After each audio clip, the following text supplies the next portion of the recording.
Ladies and gentlemen, this is Joe's Classic Video Games, back with part 2 of our cool rock-ola 445 repair video. If you didn't see the first video, go check it out. The link is below, because we're halfway through. So, I mean, what good is it to watch it from the middle, right? So on the first video, we had just repaired the selection system, had the thing, the right-in circuit working on the jukebox, and we had the readout circuit working on the jukebox, and we had gotten to the point where the record would lay down on the turntable, but then stop. Ah, so close, but yet so far away. So let's continue in this video where we left off before and see if we can get this thing up and running. Well, we're limping along, but it did select. Let's see if we can get it to select again. So there's E9. Let's try E9. Or let's do E0 because we already tried a 9. So we haven't done an E, so E0 would be the very last one. Yeah, so the right end spun around and clicked something. Now the read out is rolling around looking for it. It's got it. It's laid it down, but then it stops. So it's not going all the way through. Like it should have went farther. Like it, if you turn the knob, it'll go through the rest of its segment. But it should have. It may be hitting one of these switches too early or something. But I think we got the right end at least partially working. And then you see the readout is working. And then it tries to lay it down, but we have a problem once it gets the record down on the thing. It hasn't actually completely let go of it yet. And the turntable's stopping and everything's kind of hanging up. So I kind of need to figure out.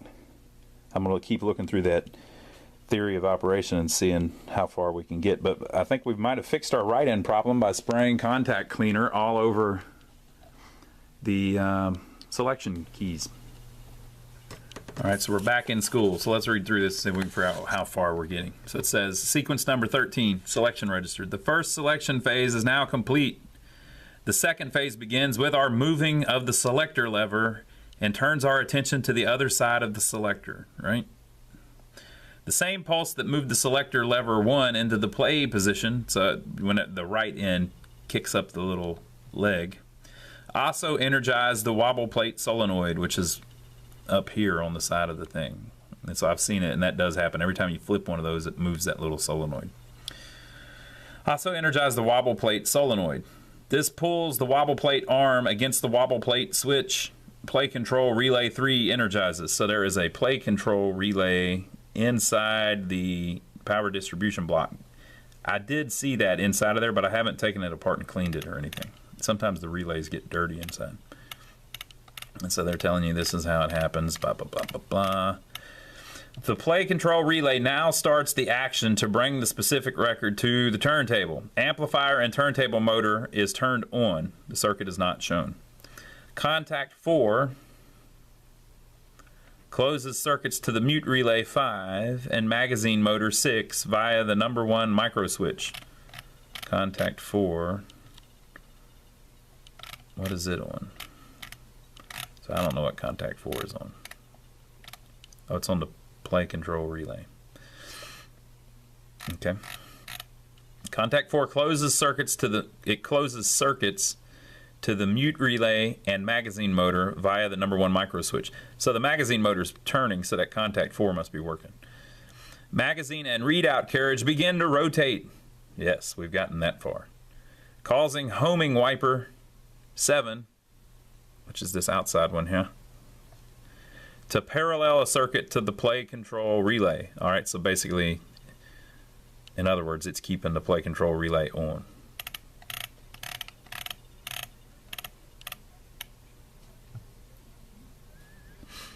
Physically, the selected record must be placed on the turntable with the assurance that the correct side will come up.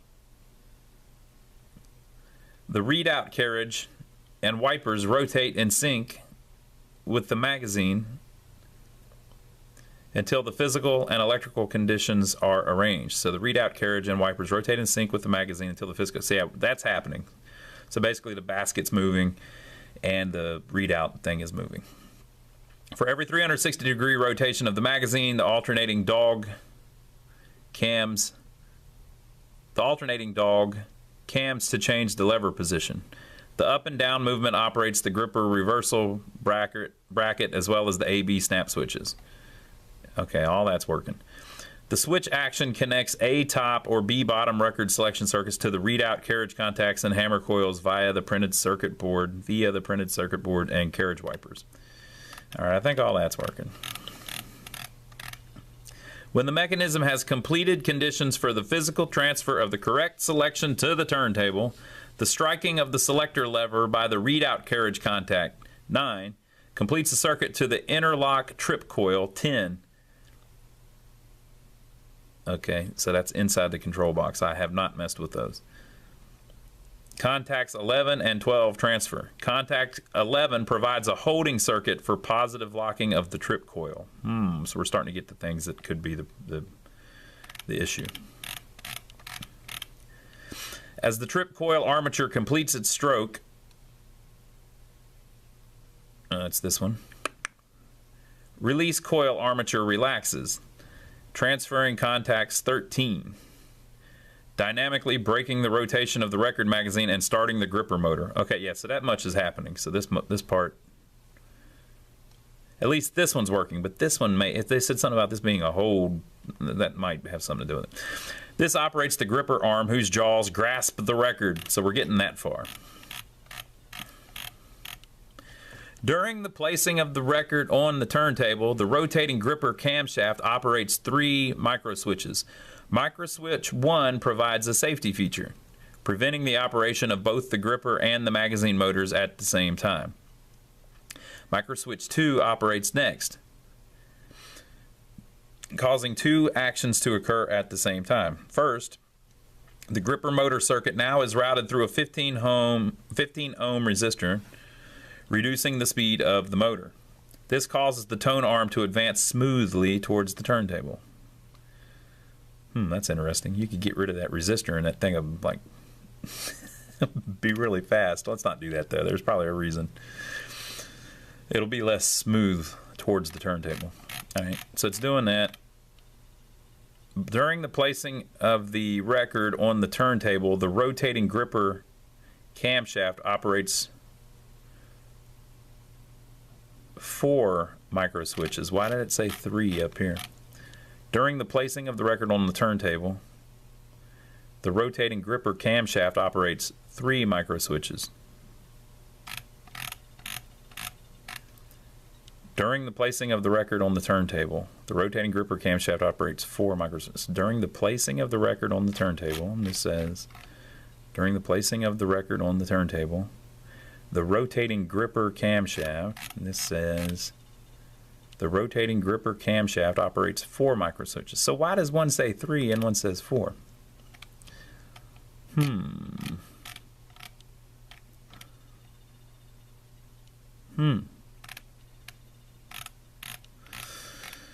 Okay, microswitch number 1 operates first. Circuit to the magazine motor is disconnected to assure that both DC motors do not run at the same time, in addition to turning off power to transistor Q1. Transistor Q1 no longer conducting causes one letter lamp to remain lit, a designated number lamp, via the AB snap switch and resistor R1.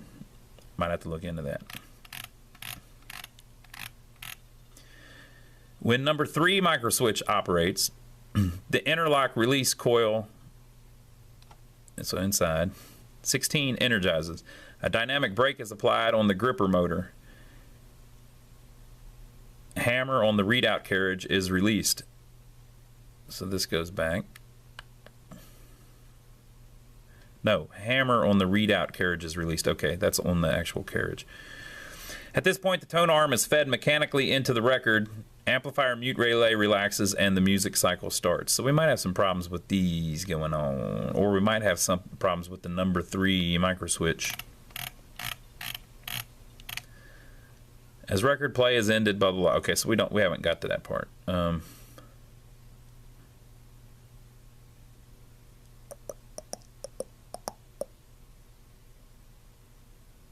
Okay, so I'm gonna those micro switches on the back of the thing where we were putting that cam back on. I'm gonna take the ends off of those and I'm gonna check them with a multimeter and see if those switches are opening and closing like they should, because that could do the whole thing if that's a bad connection. So I cleaned all those cam switches on the back, and they were pretty dirty. I think that may have been it, but I haven't tested it yet. I went inside and I cleaned all the switches that I could find in the credit unit and the power distribution unit. This is a 445. Those schematics that I'm looking at are from a 443, so I think it's a little bit different, but I think the gist is the same. It didn't quite have that double coil setup that it was showing us. But this is the play relay. It's from inside, and it's really clean and everything. But I'm going to test it, so I figured I'd show you how you can test them. So it has this little case on it. You pop it off, and there's 3 of these relays in the machine, and all 3 of them are identical. That's them there, 1310 series. And so the way these relays work are, they've got all these little, it goes in a socket, and it's got all these little connections on it. And these 2 on the bottom here on the outside are the power that energizes the relay. So if power goes to those 2, it makes this relay energized. And if you look really close at the top, see the contacts, the top 2 rows of pins? See how they're connected?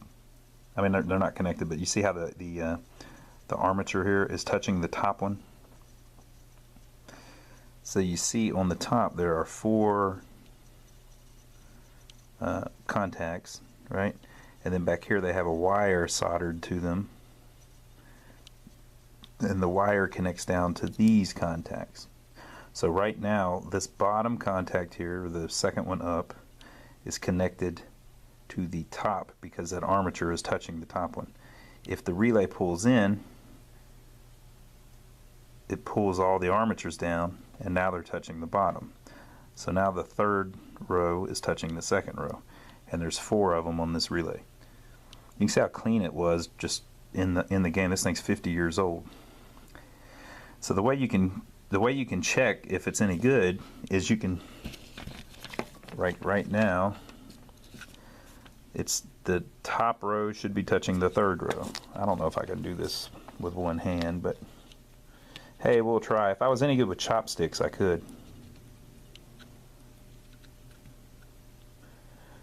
So you see what I'm touching, the 3rd row and the top row, and it's connected, and you want to do that for all 4 of them. And so if you push it in, the 2nd row and the 3rd row should now be connected. So if you get it where it's not doing that, where it doesn't go down near 0, then the contacts are probably dirty. So you can clean it with some like really fine sandpaper or whatever you usually clean switches and stuff with. So I'm going to check that and see if they're all right, and if they're not, I'm going to clean it, and then I'm going to put the play relay back in, and then we'll see if we can test it out some more. All right, much time has passed.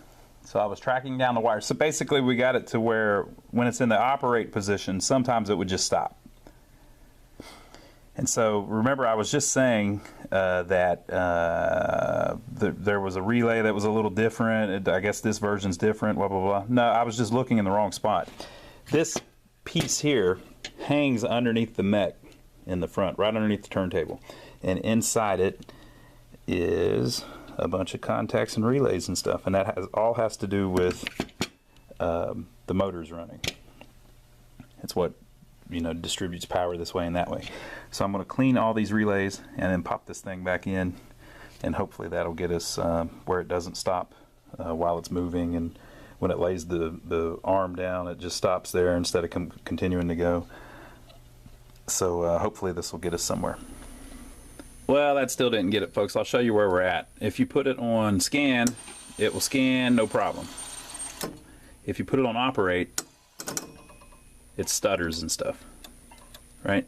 Now remember, when it lays it down and it's trying to play, it's on operate too. So it was laying it down, but then it was stopping. So that's the same thing that's going on here. It's like it's in a bad spot where it can't get power because of where it is. Because when you get to certain spots, it moves fine.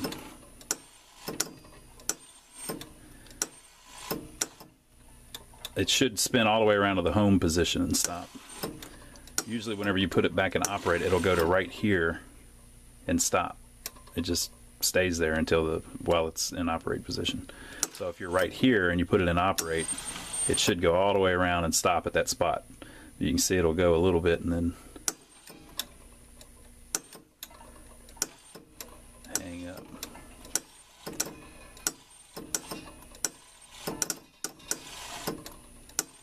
But I did throw a record in there, so I figured we'd see if what it does. Hopefully it won't destroy our record. It's in A6.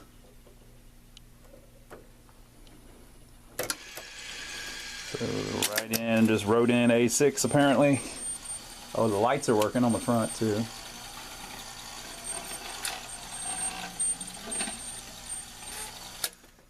A6 is lit up. It's laying it down. Bam, and then it stopped. Did you see that it hit the hammer right when it stopped? So that may be a clue. Right after it hits that hammer, whatever happens after that is a problem. So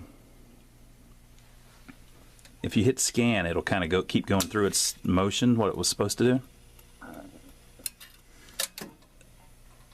But you probably won't get sound because it's not in the operate position. I mean, it's playing, but it's not amplified.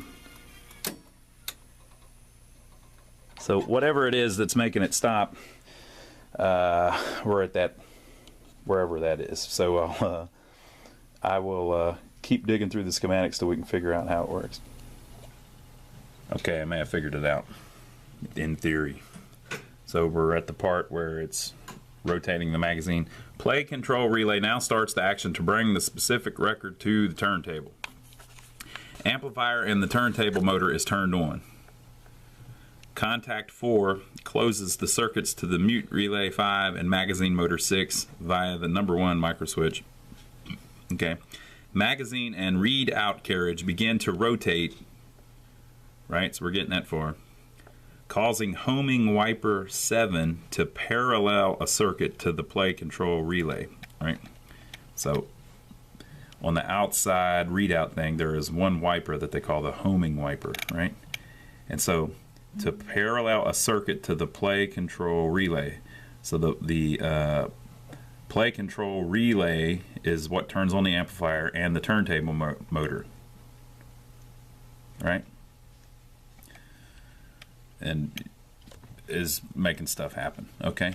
So remember, as soon as that hammer hits, bam, it's turning off. Right? So what do they mean by that? So if you look on the schematics, here is the magazine motor that we're trying to get to play. So look how it gets power to this side. And it comes over here and it goes through this wobble plate switch. Well, when that hammer hits that damn lever, it makes the wobble plate release, so the switch goes back the other way. So when the hammer hits the level, this connection is broke. And then it turns off. Well, why does it turn off? It's because this connection is probably bad. If this connection was still connected on the homing wiper, if this turns off, this would still be connected and it'd still work, it'd still run. And then if you look too, see how this says operate off scan? So when we're in operate, that's when we have the trouble. If we turn it over to scan, it works fine. So why does that work? It's because the power goes from here through this scan connection to here and connects down to here. So it bypasses all this stuff. So I think the problem is probably this homing wiper, which I've already cleaned, but I must have not got right. It must not be making good connection or something. So I'm going to clean that some more and we'll see if that gets it where it goes all the way through the cycle. Okay, so check this out. We're in operate. Here are the homing fingers. See, they rub that thing as they go around. This outside one is the one. If you press it, it goes. So it's the track's dirty, or that contact's dirty, or it's not. It even looks like it's bent a little bit. So something's going on with that. So I'm gonna mess with that until I get it right. Okay, so yeah, that pin was a little bit bent, so I put more tension on it so it's holding down better on the thing and cleaned it and all that. And so the way these are supposed to work is, so we're in operate right now and we're in the home position, which is where there's a record missing. And so remember, it was working on scan, which is how it's supposed to work. But the way they work is whenever you go back to operate, it should spin all the way back around to the home position.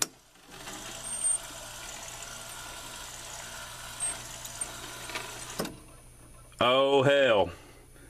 Oh hell. I think I've got that record in A6. Let's see if it'll pick it up. Set her down. A6.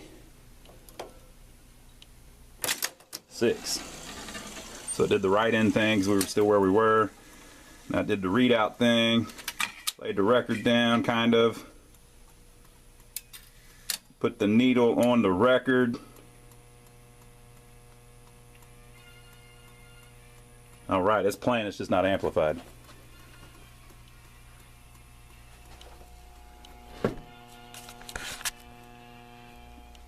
We're getting nothing out of the speakers. Hear it?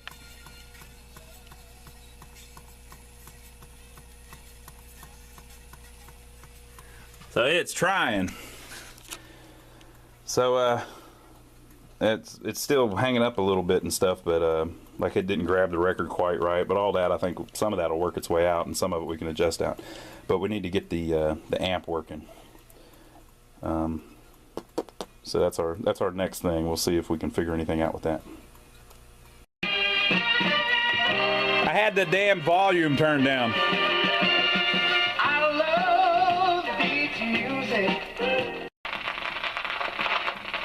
Listen to that bacon. Alright, you see how it didn't pick up the record? So it's still got some issues, which is what we'll cover in the second video, people. But in this first video, we went from it ain't doing a damn thing to it's actually kind of playing a record. So that's pretty good. So we'll do another video of the rest of it. We'll keep working on it. So we got to, you know, fix some of the little stuff like that. You know, like how it will never hang up any of the records. We've got to rebuild the amplifier. We've got to put it all back together. We've got to do the fill it up with records and put the record titles and all that in it. So we'll do that in the next video. But it looks like we're about halfway there, so that's good. I think it's pretty reliably doing it too. So yeah, it's about the 4th time I've had it pick that same record up. I'll have to try all of the other selections though. But let us know what you think. Leave your comments below and give us a thumbs up for taking the trouble to film all this. And we'll see you on the next video.